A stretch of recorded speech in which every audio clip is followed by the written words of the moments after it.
안녕하세요. 로엔이슈 임성지 기자입니다. 대한민국 7월 무더위가 지속되고 있습니다. 이 무더위 속에도 저와 함께 다양한 법에 대한 이야기 나눌 김도윤 변호사님 모셨습니다. 변호사님 안녕하세요. 네, 안녕하세요. 김도윤 변호사입니다. 날씨가 너무 더워요. 아, 덥습니다. 저희는 특히나 이 정장을 입고 있다 보니까 그러게요. 저는 너무너무 덥네요. 저는 여름인데 변호사님 아직도 가을인가요? 겨울인가요? 봄인가요? 이거는 봄, 가을 정장입니다. 아, 그렇습니까? 네. 최근에 제가 정말 놀랄만한 뉴스를 하나 봤어요.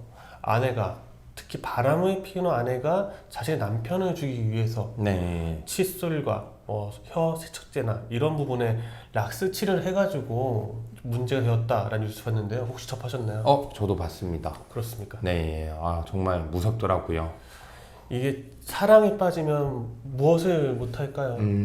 그쵸. 근데 사랑에 빠져서 그런지, 이 사람이 미워서 그런지, 그거는 잘 모르겠네요. 네, 당시 내용을 좀 보자면 왜 안 죽냐, 락스물에 진짜 저 담그고 싶다, 진짜 마음 같아서 오늘 진짜 죽였으면 좋겠다, 이런 격한 표현도 썼더라고요. 정말 말도 안 되는 그런 이야기를 하면서 네네. 말도 안 되는 행동을 한 거죠. 실제로 이게 거의 살인 미수에 가까운 네네. 행동이지 않습니까? 락스를 먹인다는 게. 그런데 여기서 재밌는 부분은, 물론 아내분이야 살인 미수죄니까 네네. 처벌을 받을 수 있다 하더라도 이 남편분도 위법한 상황이었다고 하던데요. 네, 그렇다고 하더라고요. 저도 기사로 접해서 이제 정확한 사실관계는 모르겠지만 일단 남편에게 두 가지 범죄 사실이 있었다고 합니다. 어떤 부분이? 첫 번째로 정보통신망법 위반으로 남편이 아내의 휴대폰 비밀번호를 풀고 몰래 카카오톡 대화 내용을 봤다는 거고요.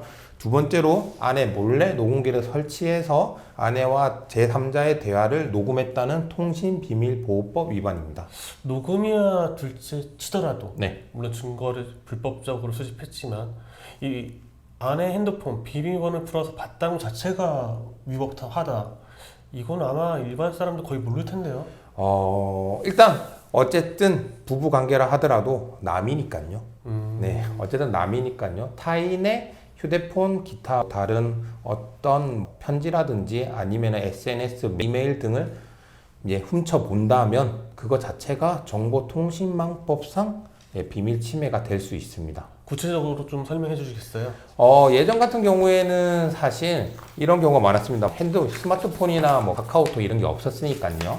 그래서 이제 다른 배우자 앞으로 온 편지나 이런 걸 뜯어봤다. 그런 경우에는 보통 형법상 비밀침해죄로 처벌을 했는데 이 형법상 비밀침해죄는 3년 이하 징역, 500만 원 이하 벌금이고요. 다만 세네요. 이게 친고죄라서 네.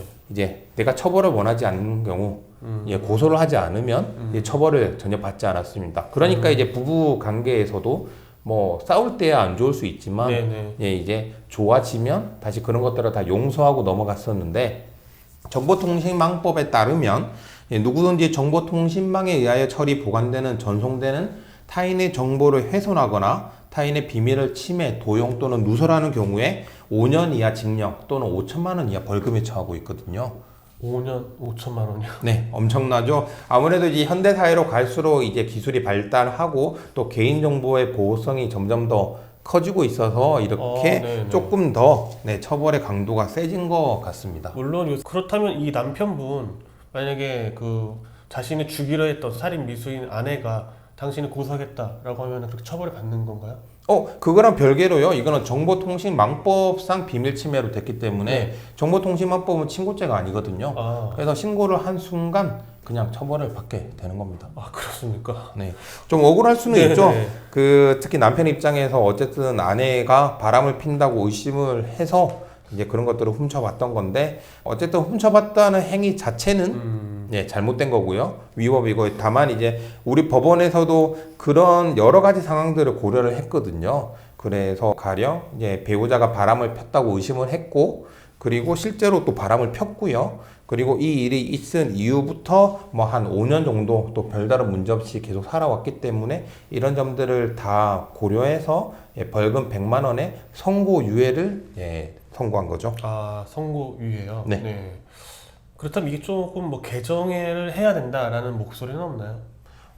글쎄요. 그런 부분에 대해서는 없고요. 오히려 지금은 개인정보가 더 강화되고 있기 때문에 개인정보 보호성이 더 커지고 있기 때문에 이런 뭐 정보통신망법이나 개인정보보호법을 더 강화해야 된다는 움직임이 오히려 있죠. 그렇다면 통신비밀보호법에 대한 목소리는 없습니까? 통신비밀보호법이 이 사건에서도 문제가 됐는데요. 뭐 아까 말씀드렸다시피 남편이 이제 아내 몰래 녹음기를 설치해서 이제 그 제3자와의 대화를 녹음했던 건데요. 이 통신비밀보호법 같은 경우에는 벌금형이 없습니다. 아, 그렇습니까? 네, 그래서 지금 말씀하신 대로 통신비밀보호법에 대해서는 약간 개정하자는 움직임이 있었죠. 지금 현재에도 뭐 학계상으로는 계속 이게 연구가 되고 있지만 기억하실지 모르겠는데 예전 고 노회찬 의원 같은 경우에 떡값 검사라고 했죠. 당시 한창 이슈가 됐었는데 그것을 공개함으로써 통신비밀보호법 위반으로 기소가 됐고 당시 징역 4개월에 집행유예 1년, 자격정지 1년을 선고받아서 국회의원직을 내려놓게 되셨죠. 네, 기억나네요. 그 당시 안기부 도청 네. 자료를 인터넷에 올렸죠. 근데 이게 공익을 위한 거 아니었나요? 공익을 위한 거라는 주장도 있었지만 네. 어쨌든 대법원에서는 이 부분에 대해서 통신비밀보호법을 인정을 했고요. 이게 만약에 벌금형이었다면 사실 노회찬 의원이 당시에 국회의원직을 유지할 수도 있었는데 이제 벌금형이 없다 보니 이렇게 된 문제가 있어서 당시 여야 의원 152명이 이 통신비밀보호법을 개정하자는 발의안을 실제로 제출을 했고요. 또 대법원에도 이 발의안 법안이 통과될 때까지 선고를 기다려달라, 연기해달라고 했지만 대법원에서는 당시 노회찬 의원에 대해서 그렇게 선고를 했습니다. 아, 그렇습니까? 네. 그렇다면 남편이 이 녹음기 설치한 부분에 대해서 법원은 어떻게 좀 해석했을까요? 녹음기 설치한 부분은 일단 통신비밀보호법 위반은 됩니다. 근데 이것도 이제 두 가지 사건이 있었는데요. 하나는 녹음기를 그냥 단순히 설치를 해서 그 아들과 그 아내가 얘기하는 거를 녹음한 거와 두 번째는 아내가 전화 통화를 하는데 약간 상간자에 대한 얘기를 하는 것 같아서 남편이 녹음을 한 게 있었습니다. 네. 그래서 첫 번째 이제 아들과 대화한 거는 어쨌든 제3자와의 대화는 맞았다. 그렇기 때문에 통신비밀보호법은 보호법 위반이 된다라고 이제 판단을 했고요. 다만 이제 아내가 남편을 사실 뭐 어떻게 보면은 죽이려고 한 거잖아요. 그렇죠. 네, 락스를 이렇게 목유했다는 거 의심이 돼서 그런 행동을 했기 때문에 그 부분에 대해서는 이제 목적이나 뭐 동기에 있어서 정당하다. 정당 행위로 봐서 이제 위법성이 조각되기 때문에 무죄로 봤고요. 이제 아내가 본인 친구랑 전화 통화하는 거를 녹음한 부분은 이제 통신비밀보호법을 자세히 보시면 타인 간의 대화를 녹음을 해야 되거든요. 근데 전화 통화를 하고 있었기 때문에 이제 그 아내의 목소리만 녹음이 돼서 이거는 대화로 볼 수가 없다. 단순히 아내의 목소리만 녹음이 된 거다라고 판단을 해서 무죄를 선고했던 거죠. 야, 한 사건에서도 이 다양한 법의 해석이 또 따르네요. 네네, 아무래도 이제 통신비밀보호법 같은 경우에는 말씀드린 대로 뭐 벌금형이 없기 때문에 어쨌든 징역형을 선고해야 되니까 이제 좀 더 그런 요건들을 엄격하게 봐서 판단을 한 것 같습니다. 어쨌든 이 남편분의 생명을 지킬 수 있어서 좀 다행이지 않을까 싶습니다. 네, 그렇죠. 뭐 여담으로 이제 그 여성분은 이제 살인 미수로 아마 고소를 하신 것 같은데 지금 현재로는 특수상해로 아마 들어간 걸로 제가 알고 있습니다.